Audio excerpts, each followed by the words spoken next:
नमस्कार दोस्तों, जय माता दी। दोस्तों, मैं हेमलता उपाध्याय आप सभी का अपने चैनल पर बहुत बहुत स्वागत करती हूँ। दोस्तों, आज मैं बात करने वाली हूँ होलिका दहन के बारे में। होलिका दहन 13 तारीख को है। होलिका दहन भद्रा समाप्त होने के बाद किया जाता है। कभी भी भद्रा काल में होलिका दहन करना नुकसानदेह माना जाता है दोस्तों। तो जब भद्रा समाप्त होती है तभी होलिका दहन किया जाता है। होलिका दहन करने से साल भर के दुख तकलीफ परेशानियां दूर हो जाती हैं। और जैसे कि हम जानते हैं, यह पुरानी परंपरा है दोस्तों, और इस परंपरा को बखूबी निभाया भी जाता है। आज का दिन बहुत ही विशेष दिन है, तो आज मैं केवल आपके लिए बहुत सारे ऐसे उपाय लेकर आई हूँ जिन्हें करके आप अपने जीवन की परेशानियों को दूर कर सकते हैं। तो चलिए दोस्तों, सबसे पहले तो यह जानिए कि होली की रात्रि इतनी विशेष क्यों, होलिका की रात्रि इतनी विशेष क्यों है। देखिए दोस्तों, 4 रात्रियों में जैसे कि मानी जाती हैं कि शिवरात्रि की रात्रि होती है, होली की रात्रि होती है, दीपावली की रात्रि होती है। शिवरात्रि की रात्रि जो होती है, यह रात्रि अमोघ रात्रि होती है। इस रात्रि में अगर हम कुछ विशेष उपाय कर देते हैं तो माता लक्ष्मी जी एकदम उस व्यक्ति के घर में आकर विराजमान हो जाती हैं। तो मैं एक चीज़ ऐसी आपसे कहती हूँ और पूरे दावे के साथ कहती हूँ दोस्तों, अगर आप पाना चाहते हैं जीवन में कुछ, तो होलिका दहन की रात को मत भूलिएगा। होलिका दहन की रात को आप कुछ विशेष उपाय ज़रूर कीजिएगा। इस उपाय को करने से माता लक्ष्मी जी आपके घर आएंगी ही आएंगी ही। ये तो हमारी बात की बातें होंगी दोस्तों। पहले हम जान लेते हैं कुछ छोटी छोटी चीज़ें जिन्हें कि करना आपके लिए बहुत ही ज़्यादा ज़रूरी है। पहली चीज़ तो ये है दोस्तों कि होलिका दहन जो है 13 मार्च को है। 13 मार्च को, और 13 मार्च को होलिका दहन है। तो मैं आपको यह बताती हूँ कि आपको जो है 11:30 बजे से 1 बजकर कुछ मिनट तक होलिका दहन का टाइम रहेगा, और भद्रा समाप्त होने का जो टाइम रहेगा वह रात को 13 तारीख को 11:24 तक शायद है। मैं पहले भी इसका वीडियो अपलोड कर चुकी हूँ, आप तो समय एक बार चेक कर लीजिएगा। तो भद्रा समाप्त होने के बाद ही जो है होलिका दहन किया जाता है। तो इससे पहले गलती से भी यह होलिका मत जलाइएगा। देखिए, दोष मिलता है। होलिका दहन वाले दिन कुछ विशेष उपाय भी होते हैं जिसको भी किया जाता है, लेकिन सुबह से लेकर रात तक आपको 3-4 काम ऐसे मैं आपको बताती हूँ जिसको कि आप ज़रूर कर लीजिएगा।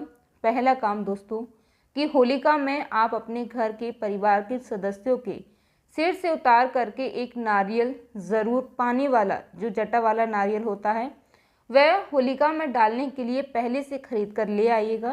क्योंकि रात को तो देखिए समय नहीं मिल पाएगा, हो सकता है कि हमें समय ना मिले जिस दिन हम क्या तैयारियों में लगे रहते हैं। तो यह चीज़ आप क्या है पहले से खरीद करके रख लीजिएगा। इस नारियल को पूरे परिवार के सिर से उतार करके, इससे क्या अकाल मृत्यु का भय खत्म होता है। इससे चोर चपेट दुर्घटनाएं, जो बड़ी बड़ी बीमारियां आती हैं, उससे बचे रहने का संयोग होता है। तो इस तरह से कार्य उपाय है ज़रूर कर लीजिएगा। और बहुत ही प्रचलित है उपटन लगाना। उपटन लगाना बहुत ही प्रसिद्ध है दोस्तों, और प्रचलित भी है। तो उपटन को क्या करना है, देखिए, सरसों को कभी भी रविवार और मंगलवार को भुना नहीं जाता है। ऐसी मान्यता है कि रविवार और जो है मंगलवार को, उस दिन सरसों भुने से हमें अपनी संतान को कष्ट सुख देते हैं, हम अपनी संतान को कष्ट देते हैं। तो इसलिए ऐसी गलती मत करिएगा। रविवार और मंगलवार को सरसों भुनिएगा मत, और बिना भुने सरसों का उपटन बनता भी नहीं है। तो यह जान लीजिएगा। इससे पहले ही आप सरसों को भून लीजिएगा। भून करके आप रख लीजिएगा। रखने के बाद आप उस दिन 13 तारीख को अच्छे से उपटन बना लीजिएगा, और पूरे परिवार को सरसों के तेल के साथ उपटन लगाइएगा। इसका भी नियम है दोस्तों, शनि से जुड़ी हुई चीज़ें जब हम करते हैं, सरसों क्या है, शनि को प्रेजेंट करता है, और सरसों का तेल क्या है, वो भी शनि से जुड़ा हुआ है। तो जब हम शरीर पर लगाते हैं तो जितनी भी शनि राहु केतु से जुड़ी हुई पीड़ाएं होती हैं वो समाप्त हो जाती हैं, और परेशानियां भी देखते ही देखते दूर हो जाती हैं। तो यह काम आप अवश्य ही कर लीजिएगा, अनिवार्य रूप से कर लीजिएगा। शनि राहु केतु की पीड़ा दूर होती है और अकाल मृत्यु जैसी परेशानियों से मुक्ति मिलती है। और ये मैं नया नहीं आपको उपाय बता रही हूँ दोस्तों, आपको पहले भी शायद मैं ये उपाय बता चुकी हूँ। बहुत ही कारगर उपाय है और बहुत ही प्रचलित उपाय है, इसलिए अनिवार्य रूप से आप इस उपाय को ज़रूर कर लीजिएगा। अब आप सोचेंगे दोस्तों कि इससे होता क्या है, तो देखिए इससे यह होता है कि इससे जो मैल निकलती है, यानी कि जो आप छुड़ाते जब हम उपटन करते हैं तो हमारे शरीर से मैल निकलती है, उस मैल को किसी कागज़ में भरकर होलिका में ज़रूर डालिएगा। यह काम ज़रूर करिए। अब जिन घरों में बहुत ज़्यादा आर्थिक तंगी रहती है, परेशानी रहती है, वो क्या करें, तो देखिए होलिका में कुछ विशेष चीज़ें ज़रूर डालिएगा। जैसे कि होलिका में आप कम से कम गोमती चक्र और एक कौड़ी होलिका में आप ज़रूर डालें। इससे आपके घर की आर्थिक स्थिति में आपको निजात मिलेगी। कुछ स्थानों पर होलिका में जो बेसन के बड़े होते हैं वह डाले जाते हैं। तो यह सब स्थानीय मान्यता है दोस्तों, ये हर जगह पे नहीं होती हैं, लेकिन जो होती हैं वह मैं आपको बता रही हूँ। तो इस तरीके से करके आप लोग इन उपायों को ज़रूर कर लीजिएगा। होलिका के दिन एक काम और आपको करना है कि एक मुट्ठी में थोड़ा सा सरसों, और मतलब कि इतना करिएगा कि जितने घर के सदस्य हैं, आप एक कटोरी में थोड़ा सा सरसों ले लीजिए और एक कटोरी में थोड़ा सा चावल ले लीजिएगा। ये दोनों चीज़ें ले लीजिएगा और जो झिल्ली है ना आपके, जो आपका मैल निकलता है, उस मैल को लेकर के, उस झिल्ली को लेकर के उसी में ये चीज़ आपको डालना है। तो कैसे करना है वो मैं आपको बता देती हूँ। आप एक कटोरी में लेकर एक मुट्ठी में थोड़ा सा आपको सरसों, थोड़ा सा चावल लेकर अपने परिवार के एक एक सदस्य के ऊपर से 7 बार आपको घुमाना है। 7 बार उसको अपने परिवार के सदस्य के ऊपर से 7 बार उसको उतार लीजिएगा। उसी सरसों वाली जो झिल्ली है, जो मैल है, उसमें डाल दीजिएगा। हर परिवार के सदस्य पे करिएगा। नज़र, दोस्त, टोना, टोटका और जो परिवार में वो जो तरक्की नहीं मिलती है ना, जो बाधा आ जाती है, बच्चा पढ़ने में अच्छा नहीं होता है, किसी भी प्रकार की कोई दिक्कत हो जाती है, पति की सैलरी रुक जाती है, किसी कारण से उनका प्रमोशन नहीं होता है, तो इस तरह की जो सारी दिक्कतें हैं वह धीरे ही धीरे दूर हो जाएंगी। आज बहुत ही उत्तम दिन है दोस्तों।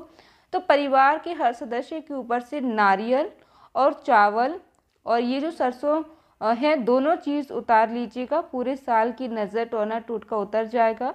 तो ऐसा आप ज़रूर कर लीजिएगा। आप लोगों को करना अनिवार्य होगा।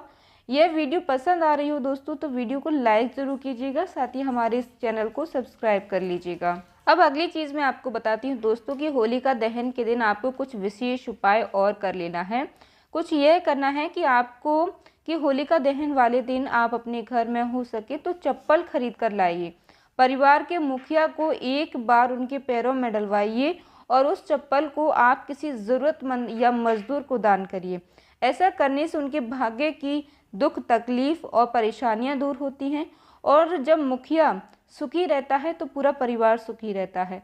तो ऐसा आप अनिवार्य रूप से कर लीजिएगा और भूल कर भी होलिका दहन को जो है भद्रा में होलिका दहन मत कीजिएगा। अब मैं आपको एक और विशेष बात बताती हूँ दोस्तों कि होलिका दहन के बाद आप इस बात का विशेष ध्यान रखिएगा कि होलिका दहन के बाद आपको, होलिका जलने के बाद कुछ भी आपको खाना पीना नहीं है। इस बात का विशेष ध्यान रखिएगा। होलिका दहन होने से पहले ही अपना खाना वाना जो है आप खत्म कर लीजिएगा। बहुत बच्चे जो है पढ़ने के लिए जागते रहते हैं और माँ भी उनके साथ जागती रहती हैं, तो आप इस बात का ध्यान रखें कि आप पहले ही खाने से निपट जाइएगा। बच्चों को खिला दीजिएगा, आप स्वयं खा लीजिएगा, परिवार के सभी सदस्यों को खिला दीजिएगा, लेकिन होली जलने के बाद आपको कुछ भी नहीं खाना है, इस बात का ध्यान रखिएगा। होली जलने के बाद कुछ भी खाते पीते हैं तो उसका दोष लगता है। इससे तो इस काम को आप कर लीजिएगा, बिल्कुल ध्यान रखिएगा इस बात का। और आप एक काम और कर सकते हैं। होलिका पर, होलिका आप अपने घर में जलाती हो, बाहर जलाती हो, उसमें जो एक कौड़िया और एक गोमती चक्र ज़रूर आप डालिएगा। बाकी तो डालने के लिए बहुत सारी चीज़ें हैं दोस्तों, गेहूं की बालियां होती हैं वो भी डाली जाती हैं, लेकिन एक और चीज़ है जो कि बहुत जगह मिलेगा, बहुत जगह नहीं भी मिलेगा। गाय के गोबर का उपला, गाय के गोबर से बना उपला भी अगर आप होलिका, जहाँ पर होलिका दहन हो रहा है वहाँ पर आप डालते हैं, उससे बहुत ही ज़्यादा सुख समृद्धि आती है। तो ये चीज़ें अगर हो सके तो होलिका में ज़रूर डालिएगा। उम्मीद करती हूँ दोस्तों कि आज की यह वीडियो आपको पसंद आई होगी। वीडियो अच्छा लगा हो तो वीडियो को लाइक करना मत भूलिएगा। साथ ही हमारे साथ जुड़े रहने के लिए चैनल को सब्सक्राइब ज़रूर कर लीजिएगा।